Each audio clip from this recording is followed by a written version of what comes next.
Where is the wise man? Where is the scholar? Where is the philosopher of this age? Get down! Baltimore!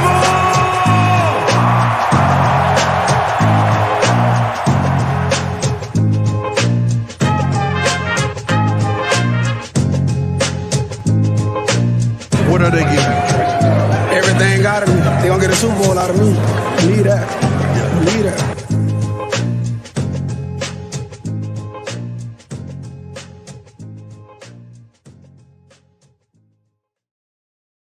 All right, welcome on back to another edition of the Baltimore Beatdown Podcast. It is Thursday night, June 2nd, 2022. My name is Jake Luke, and I'm joined on my screen by my number one young hitter. It's Siege Batman. How's it going, pal?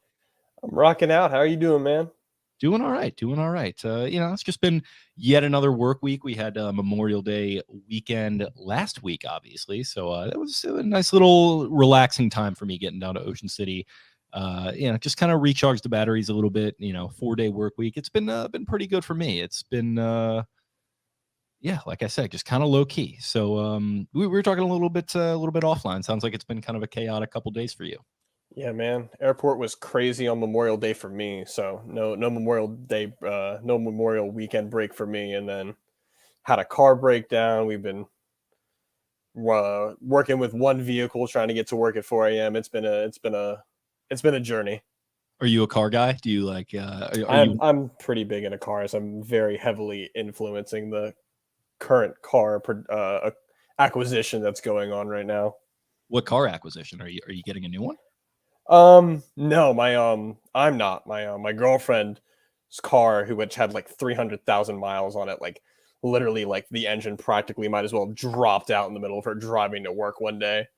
So we are working on and have secured a very nice Honda CR-V for her. I'm a very big believer in the Honda longevity, so I was pushing for that. Cool, yeah. I'm a Honda fan myself. I actually drive a Subaru though, so you just I love Subi, so you're good on that one for me. Yeah, can't go wrong with the Japanese make. I know it's probably sacrilege for some of my the older people in my bloodline. Maybe don't think so fondly upon them for varying reasons, but hell with that. They make a great car, so I appreciate that. But I guess that's enough of that. We're here to talk some Ravens. Obviously, they've been engaging in OTAs the last couple of weeks. We had Kyle on the show, I think last week, who's been out there watching them a little bit. I talked to him about hopping on with us tonight. He unfortunately is working over at the bar, so he is not able to come on and provide his, just sort of OTA expertise, that learned eye of his that is watching everything go down over at the castle. But the next best thing, we got all the firsthand reports. We got our Jeff Z's out there watching things, writing them up in the Athletic. We got the Ravens.com writers putting stuff out. But I guess I'll just ask you, what's been your just overall thoughts, your overall sentiments on this team as we are a couple weeks into OTAs here?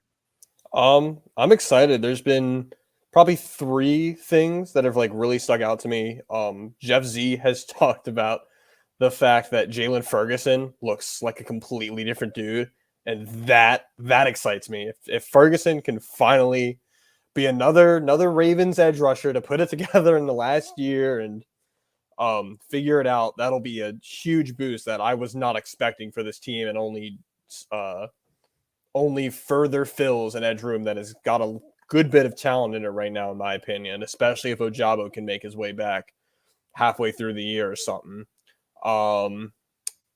I liked the James Prochet interview on the lounge was really good. I love hearing his thought process. I'm a big pro believer. He's as you like to refer to him as Jerry Rice 2.0. And tell you what, Jerry Rice is gonna have a significant role in this team come September. So you be ready to put some ready to take back those words. All right.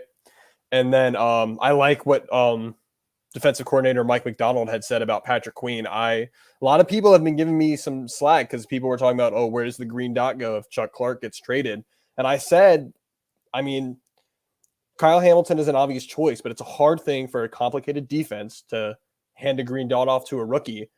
I like Patrick Queen to get it. His third down role is going to be majorly simplified, And if he's going to take a leap to be that middle linebacker that they want him to be, it's going to be this year. So why not give him the green dot? He's already communicating a ton when he's on the field. I think he could handle the green dot.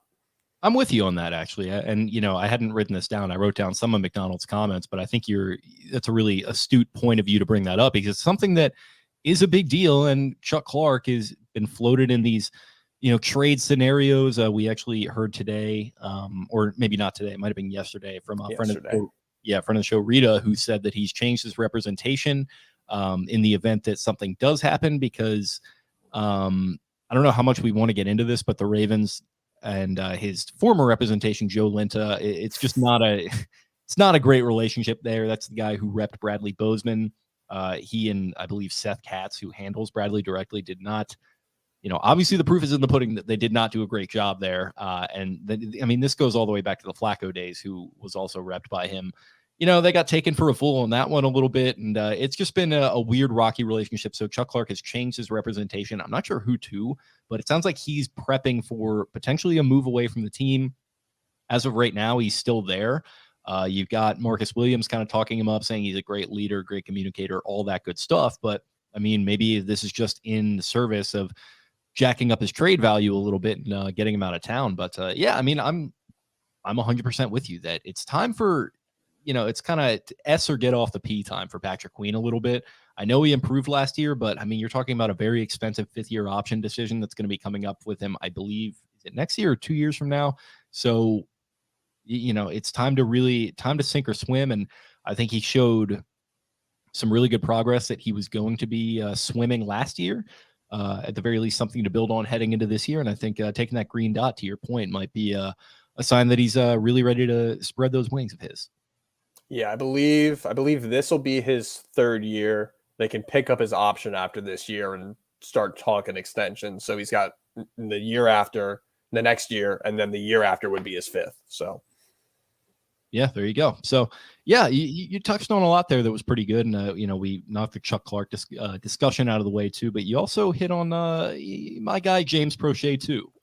Another thing that I call him. Everyone, they kind of just skip over that 2 at the end of his nameplate, but I like that a lot. So he's James Prochet 2. He went on the Lounge, friends of the show, I should say, Ryan and Garrett. They do a great job with that, landing all those player and staff and front office interviews. Everyone's favorite receiver that's caught like 3 passes in his career went on there and had a lot to say. And, I really shouldn't dog James. I like James a lot, and I like him drafted.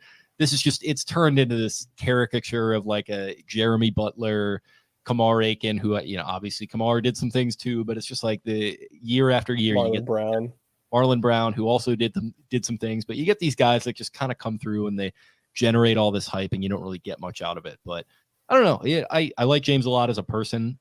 He seems like a kid, but really has his head on straight and, very well put together and, does at the very least have some very good hands, but there's been a little bit of buzz that like he's not getting that much playing time in OTAs to begin with, which I think is kind of funny quite yet. So we'll see what happens with that. But he went on the Lounge, and one quote of his that stuck out to me: obviously there's a lot of noise, a lot bad, some good around our receiver room. We just want to quiet the noise with our play, with how we carry ourselves every day. You most definitely pay attention to it, whether you want to or not. As a competitor, it does put a chip on your shoulder because you want to prove these doubters wrong. He's proven the doubters wrong. What do you think about that? I think he's got some doubters to prove wrong. He's that 6th round guy that a lot of people kind of like keep on the back burner. Like a lot of Ravens fans do like him, but you see a lot of the media, they use him as like the Ravens need to get a wide receiver too, because they only have James Prochet, Devin Duvernay, and Tylan Wallace. Like they need guys. A lot of people wanted Jarvis Landry, and obviously, like I'm not comparing them. I'm not. But skill set wise, there's not much different between how Jarvis Landry and how James Prochet win. They're savvy, technical route runners that aren't very fast. They aren't very big. What they do is they run routes correctly. They run routes precisely, and they catch the ball well. So I'm looking for James Prochet to have a good 35, 45 catch season, make some impact plays, be that guy on 3rd down that you can go to, and he's got the surest hands on the team. And if the ball hits his hands, he's 1 out of 10 out of 11 times he's bringing it in. I think he had one drop last year. So to be clear, I guess I have to clarify this because this is something is becoming clear to me in the moment right now, which is funny because I see our buddy Voss, who's arguing with people on Twitter all day long about how the Ravens need a wide receiver too. And I'm like, dude, you're not arguing with anyone. That's a straw man argument. Everyone feels that way. But do you not feel that way? Do you feel like James Prochet is ready? Okay, so let's I've been wanting to put this out for a while. I'm on the belief that they need a veteran. I don't think it's a lack of talent in the room. The thing that worries me the most right now is I think there's a lack of just vet presence. The two most experienced guys in the room are Devin Duvernay and James Prochet, both of who have not been like big role pieces. Like Duvernay's gotten like his like gadgety stuff, but he hasn't been a piece in the offense really. Their third year as player. And then beyond that, you've got Bateman, who's a second-year guy who played and was a big part of it the second half of the year, and that's it. I think rather than getting a like mainstay, like a wide receiver too, who takes all these targets, they just need a guy in the room who can like calm the room down when things start to go a little crazy. That can keep the room put together, add a little bit of professionalism. I was super against it, but it's looking like it's going to be a guy like Will Fuller maybe. I'm kind of on the Julio Jones train right now. Like, I think he's a guy that won't command a ton of targets simply because of his health problems, but he's going to be able to go in there. He's going to teach guys. He's going to be able to teach those guys how to play. I mean, let's not forget who Julio Jones was. And you know what? He can still make a big play when you need him to, as long as he can stay healthy. And you don't need to sacrifice his body in the regular season. Yeah, I think of those options that are still available, I think I'm probably a Julio guy as well. And I mean, he played well in 2020, and then I think 9 games that he did play, and then last season was just kind of a wash. So I don't know, maybe he does still have something a little bit in the tank. I don't think they really would be counting on him to be the 100% Julio Jones, or maybe even the 80% one. Maybe if you just get 60 or 70, then you're in a pretty good spot. But yeah, I mean, I do think they need to add somebody. I think Garnett's saying down here that there's a lack of talent. I think there is too. Like, I think James has good hands. He's a good route runner, but you mentioned the similarities between him and Jarvis Landry. Like, I get that, but Jarvis Landry just, to me, looks a lot faster on tape than James Prochet does. And I don't know. I just think that's something that unfortunately you can't really teach. So we'll see what happens with that. James Prochet has some sneaky, like, I remember being obsessed with James Prochet back during that draft process because I couldn't figure it out. Like, his 40 time was not great. He didn't have like any amazing athletic traits, but SMU ran him on a ton of like screens and little things, and he consistently found ways to reach the first down, the end zone, while clearly looking slower than other guys. Like, other guys would catch him and he just kept racking up yards. And I never understood. He caught everything that was thrown at him. He would make all these acrobatic catches. So I've been big on James Prochet since before the draft. I think it was somebody had like put out a thread like early April before that draft. Like, who was the guy that like just intrigues you the most? And I had said like James Prochet finds a way to win despite just being he's just a football guy. Like, he's not athletic. He's not like super crazy fast. He doesn't have that one thing besides maybe his hands. And he just still found a way to get open, to catch the ball, and to house it a lot at SMU. I think all that's like fine and great, but like I don't love that as like my third receiver. You know what I mean? Yeah, no, I get that. And then I'm also expecting a huge leap out of Tylan Wallace. So that's the other thing for me. I expect Tylan Wallace to take a giant step forward. Yeah, I agree. I think he's a little bit of a forgotten man in this group, and I do think there is talent there, and I think there's a little bit more explosiveness there. I remember saying like a long time ago that I think he is like what Ravens fans think James Prochet actually is, like talent-wise. I think he's kind of maybe a little bit more of a better version of that even. So hopefully we do get that out of him. But I mean, we've talked about it ad nauseum. We're going to continue to talk about it, and hopefully they just make a signing soon so we can just have some real concrete things to analyze. But moving forward to the Greg Roman presser. So Lamar Jackson, not at OTAs. I don't know if he's going to be there. He like made a tweet about how he couldn't wait to get back out there. I don't know if he meant training camp or what. It's just always a journey with Lamar when it comes to Twitter. So who knows, but he's working out with Adam Dedeaux. Adam Dedeaux does not have the Ravens playbook. So they're not really working on that kind of stuff. It's just pretty much mechanical by the sound of it. So Greg Roman, who has never said anything at a press conference that's come back to bite him in the ass, said, quote, I went back and changed some things and added some things. There's definitely some things that are new that we haven't done. There's also a bunch of things that are he's pretty well adjusted to. Speaking about Lamar, it's probably 80% stuff he knows, 20% stuff that we're looking forward to working on. So this is kind of an interesting discussion because I think Spenny had a great tweet thread about somebody putting out Roman's 2014 playbook from when he was still with San Francisco. And by what Spencer has told me, he's had his hands on that for a long time. He said it seems like there is a lot of that in there is like still with what you're seeing. And he summed it up basically by like people's criticisms of Roman always seem to come down to, oh, it's too oversimplified. It's too this, it's too that. It's just not like complex enough for or to beat NFL defenses, modern NFL defenses. And his argument is basically like, no, actually like read through it and look at this stuff and try to come away with the conclusion that it's not, or it's like not overly complicated. And like, that's kind of what's maybe the issue here is that he's confusing some of his young guys and that he needs to pare things down a little bit. So, you know, maybe there's a misunderstanding of X, Y, or Z in regards to this playbook, but it sounds like he is tweaking things a little bit. So what are your thoughts on the Vault Master here making some changes to the playbook? I think it's needed simply because you just have to adjust every year. I'm really happy you brought up Spencer's tweet. I was going to bring that up. If anybody hasn't seen that yet, that's a really good thread to go look through. Spencer, obviously a very intelligent guy, kind of breaks down the playbook and what's going on. He shows like different routes. They have like for the route concept argument, it's destroyed by that playbook. Like they've got everything in there.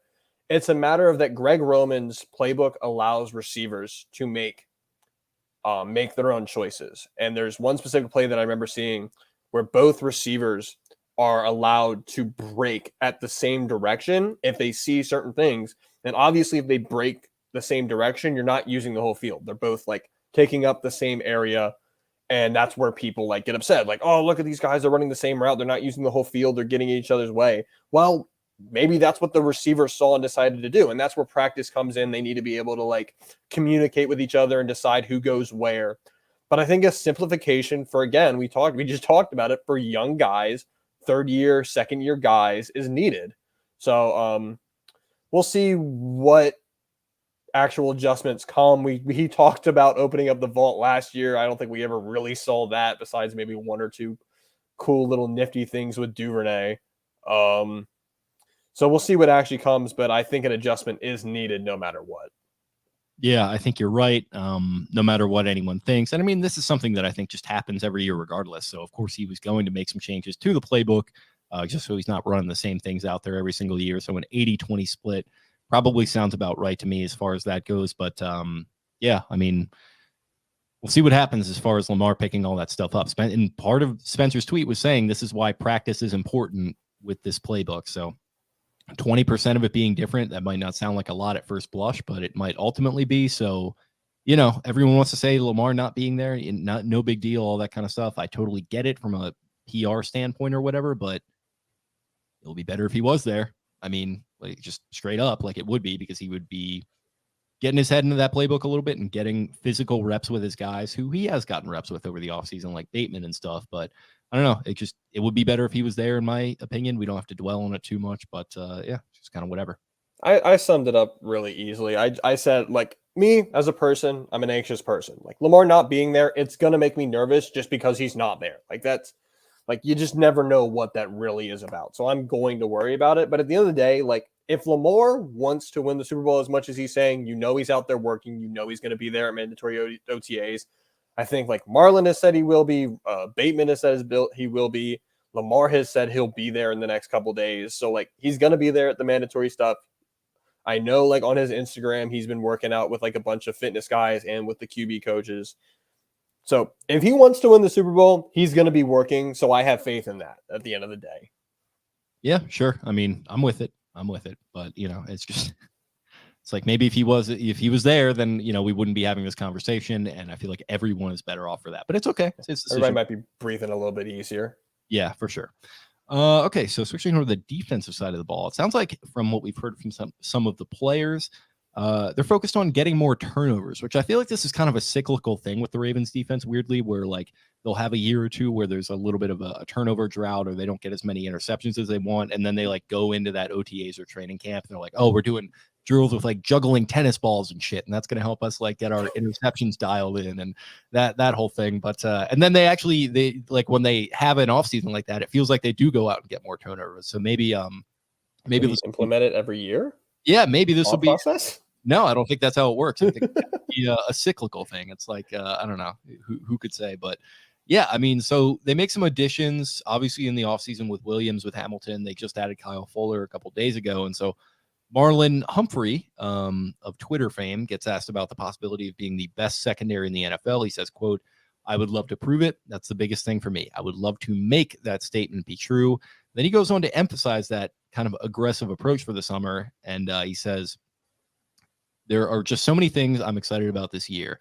I'm excited to see PQ take a big step. I'm excited for me to take a step, getting back to where I was. I'm excited for Marcus to get back healthy. Just so many different guys that I see leading our defense and making those plays. I think our turnovers are the name of the game. You can't go too crazy in OTAs, of course, because of contact, but I think in training camp, we're going to be some pests on the offense." So he says you can't go too crazy in OTAs. Don't tell that to John Harbaugh. What are your thoughts?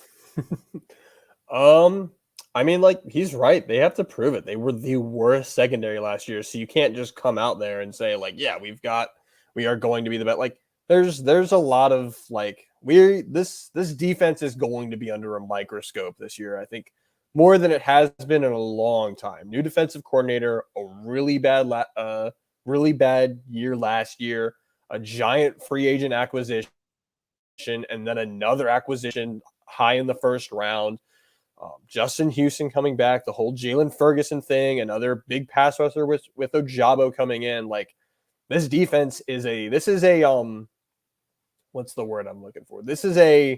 Okay, let's add some electricity back into this defense and let's get back to where we were. Like, they are putting a lot of chips on this defense rekindling, and if it doesn't work, there's going to be a lot of discussion going on in the front office. Yeah, and I mean, they not only have they infused them with talent, but they made a very controversial move to get rid of Wink Martindale.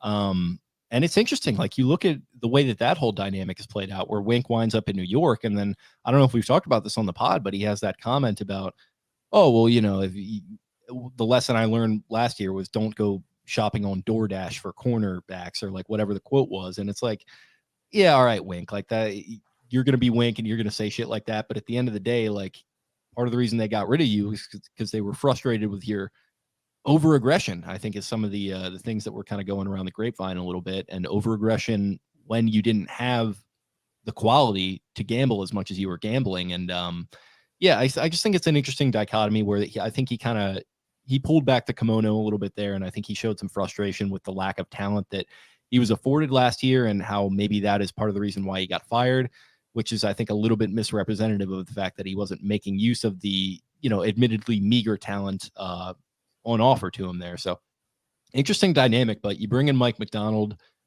to replace him, which you're obviously getting a little bit of a similar idea of a defense, I shouldn't say obviously, but probably, considering that Mcdonald learned under Wink, and he was asked about scheme versatility and kind of moving guys around. And he said, quote, "It's too early to tell. We have so many great pieces, and the way we're trying to teach the system is so conceptual.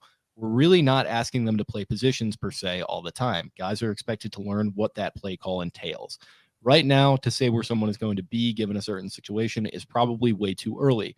It will change by situation and by game plan, honestly. Our goal as coaches is to find the best 11 guys in any situation and be able to get them out there so they can go play. I think that's why we're trying to teach it the way we're doing it." I feel like this is kind of becoming a little bit of a cliche, the idea of positionless defense and all this stuff, but it feels like maybe that's true for a reason, and maybe we really are approaching this hybridization of defense in certain positions, and safety in particular, I think, is one of them. And I think that his comments here, and then maybe some of the moves they've made to really maybe even arguably over-invested safety this offseason, maybe speaks to some of the things that some of just the crazy shit they're going to be doing with these guys. What do you make of these comments, and what you're excited to see about versatility-wise from this defense? I like the positionalist thing. I have to say, when Kyle Fuller was signed, the biggest takeaway for me wasn't even like the word positionless, it was the word matchup. I think it takes this defense to a 100% matchup based team. And I'm not just talking like in a game. I'm talking every snap they can line up the best 11 guys, and it's not it's the best 11 guys, but it's always the best 11 guys because they have 12, 13, 14, 15 guys that they can rotate through and they've got a bunch of guys on the defensive line they can rotate through now. There's middle linebackers a little short, but they've got a bunch of edges, and if Jalen Ferguson breaks out, that's even more.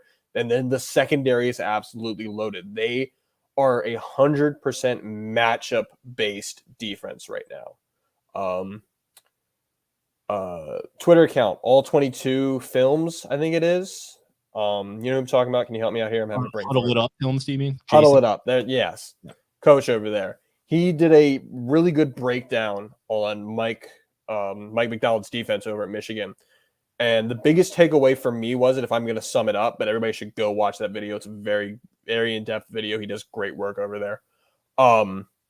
The biggest takeaway for me was that Wink's scheme was about pretty basic coverage in the secondary. Guys were going to press their mans. They're going to cover. They're going to try to be a blanket, give time up front.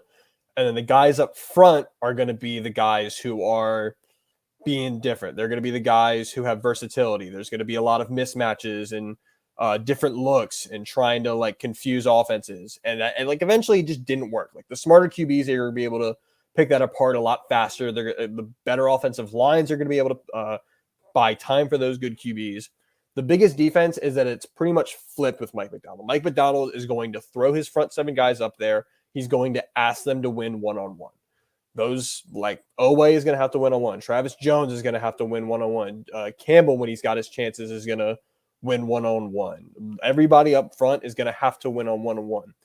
The change is that all the versatility and changes comes in the secondary. It's multiple coverages. He ran so many different coverages in the same game all the time when he was with Michigan. So I'm excited to see how many combinations they can come up with that secondary, combining the three safeties, all the corners, the inside-outside versatility of guys like Marlon, Kyle Fuller, Brandon Stevens. Excited to see where his role goes to, and see where they take this secondary, because the secondary is the key for me. Yeah, it's going to have to be. And I think it was at all _22 _NFL _cuts. So go and check that out. I watched a little bit of it as well. And yeah, I had mentioned Huddle It Up films. You can check him out too. He's a friend of the show. So yeah, it's very exciting stuff, man. And you mentioned Jalen Ferguson a couple of times. If this thing happens with him, I'm just going to laugh my ass off. This franchise, I'm pushing the agenda. This franchise does it. That would be unprecedented though, because some of these other guys that did it, they've shown at least a little bit of a propensity to do literally anything in their career. And we have not seen literally any of that from Jalen Ferguson quite yet. And so the fact that he's showing up and Jeff Z is tweeting about his physique and Spenny's getting all hot and bothered. And it's very funny to me. And I do hope we get something material out of it, because it would be a fun storyline to watch him just go nuts this year, then go get paid by the Dolphins and do nothing for the rest of his career. So yeah, I mean, that's pretty much all we got. We already touched on the Chuck Clark representation thing. And then Ravens signed Brett Hundley. They got a Huntley and a Hundley now, and no That's Lamar. not going to get confusing. No, not at all. So you're a big Brett Hundley fan, I'm assuming. Oh yeah, I loved the way he played in Green Bay against us a couple years ago. I loved that performance. It was awesome. You were really fixated on that. You brought it up, I think, on Twitter and in the Slack chat. Yeah, because I was trying to confirm that it was the same guy, because I was pretty sure. I actually kind of liked him at UCLA. He was, I think, a 4th round pick of the Packers. So it's kind of the Packers, they take these late round guys and they turn them into something that they can trade. And that game against the Ravens defense in 2017, amidst an otherwise forgettable season. I always forget that they went there and they played in their white uniforms. And I think Mike Wallace had this contested end zone or this contested touchdown catch, and the defense obviously just smothered Brett Hundley. But I don't know, he can move around a little bit. He's been a backup in the league for a while. I don't hate the move at all. I feel like it's a good scheme fit and a guy I wouldn't have thought of. It's a good scheme fit. They needed another army camp with Lamar not being there, and he'll be able to push Tyler Huntley maybe a little bit, who apparently has been slinging the rock pretty well over there. And hopefully maybe they can sneak him onto the practice squad and have an emergency QB.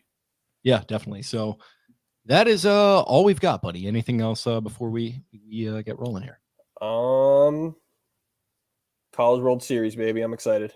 That's about all I have in my brain right now. Are your Aggies in this one, or what's going on there? They are the 5 seed overall right now, hosting a regional. Same with Maryland. It's going to be a fun College World Series this year.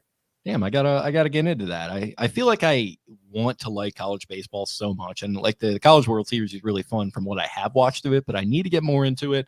With Maryland hosting a regional, maybe that'll give me an excuse to flip it on this year. But they sold out seats really fast. That place is going to be packed. I don't even think they have tickets on sale anymore. I think the Exit 52 guys might have done an interview with somebody in that program. They did with the I believe with the coach. I still have that on my queue to listen to, but I believe it was with the Maryland baseball coach. Yeah, me too. So I'll have to check that out maybe when I'm working tomorrow or something. And that's fun, man. I'm excited for that. I'll get into that. It's baseball guy. Do we want to bring up the unfortunate news with Grayson Rodriguez? Talk about that. We can. I don't know. It just feels like just another punch to the gut. But it's also like if they were, they could have called him up and he could have had the same thing happen. It would have been the same thing. Like it's no different. So I will full well admit I'm full deep into Orioles Twitter as well as Ravens Twitter. Orioles Twitter is much better than Ravens Twitter as far as like toxicity. Like Orioles Twitter is just a bunch of fun. There's a bunch of deep fried memes that happen after wins. They're a lot of fun. They're absolutely losing it right now with Adley struggling in the first 10 games, and now Grayson's hurt. Everybody's like panicking. Well, I've been saying it for a long time, even on these airwaves. I think you can go back and find it that Orioles Twitter is like my favorite collection of people in the world. And like not necessarily the toxicity side of it, but like there are people that are even above the toxicity. Like shout out to our main hitter, Jordan. Shout out to Will, Orioles Haiku, who's Orioles Haiku is awesome. He's a great kid. Orioles fans problems. Orioles with a Z at the end. Yeah, Ryan Blake does the fan problems thing, I think. So yeah, it's just a fun group of people. They really they've learned how to weather the ship of misery and adversity and just kind of laugh at themselves a little bit in a way that Ravens fans who are just self-serious and have this chip on their shoulder just are incapable of doing. Which I love both of them for. And then then RDT is obviously over there, one of the Exit 52 guys. Yeah, and he's having all the fun in the world. He tweets like he has, big news the other day. I text him literally right away, and he's like, LMAO, and then the next tweet is Adley Rutschman. So it's like, everyone's just like trolling each other and having a good time. It's just a Wild West. But listen, man, they're pushing. They're up right now on the who are they playing? The Mariners. So they had a big one last night. So that one last night was fun. Yeah, I didn't watch last night, but I watched the night before when they just got absolutely shellacked. So that one was a little less fun. Yeah, that wasn't so great, but they're up right now. So I guess we can, if you got anything else you want to say on baseball, or we can go watch that game. What are you thinking? Grayson will be all right. Nobody freak out. It's just a strain. It'll be fine. Let's go watch some baseball, baby.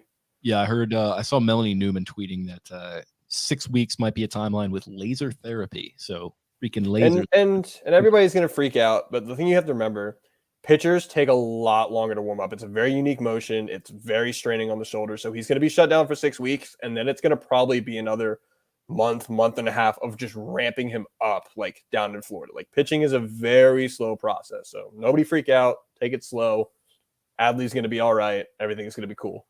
Well, that's what sucks about it. Like if he had been ready, like he was ready now, obviously. And like if they, he was. And if they had said like, all right, we'll give it 3 weeks. We'll let some of this Adley hype continue to like carry us along. And then when we need like a big PR thing, we'll call him up 3 weeks from now or whatever. Now it's going to be like 8 weeks at the absolute earliest. Like maybe that means we get DL Hall first. And yeah, could be. Listen, I mean, they got a lot of guys in the hopper. They got a lot of guys down there. I'm excited to see. Or everybody stop freaking out. Just have fun. This is the 2011 to 2012. All right. This is that year. This is the year where they don't do well, but there's gonna be a lot of fun. And then 2012, suddenly look at this. We're pushing for stuff. We're winning series a lot. And I don't know, Jim. What are they 6 games out of the wild card right now? They're not that. It's fun. They'll drop it at some point. The pitching won't be able to keep it up. But man, this is the most fun Orioles season I've had probably since 2014. I mean, 2016 was great, but 2016 was fun. Yeah, I agree. They're fun for the first time since 2016. So, Yeah, probably. Yeah, that's a long. And they just did an awesome video from JJ Hardy on the Delman Young double, which that video still gives me chills every time I watch it. So if nobody's seen that, go to the Orioles Twitter and watch that. Yeah, that was awesome. I got to go check that out. But yeah, I guess okay. So I guess that's enough baseball talk then. We'll check that out. We'll go check out the game that's going on right now.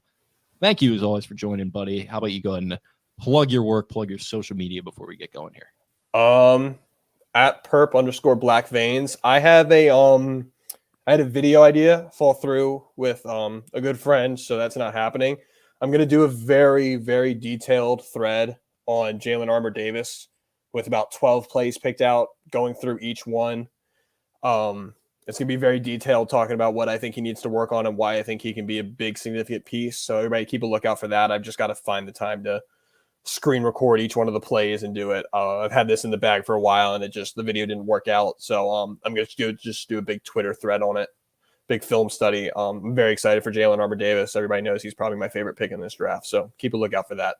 Cool. Absolutely. Well, appreciate it. You can follow the show on Twitter at Podcast Beatdown. You can find me at Jake Luke. That's LOUQUE. Thank you guys for hanging with us on a Thursday night, Friday morning, whenever it is that you're listening. And we'll talk to you again next week. Arrivederci. Arrivederci. Where is the wise man? Where is the scholar? Where is the philosopher of this age? Get down! Baltimore!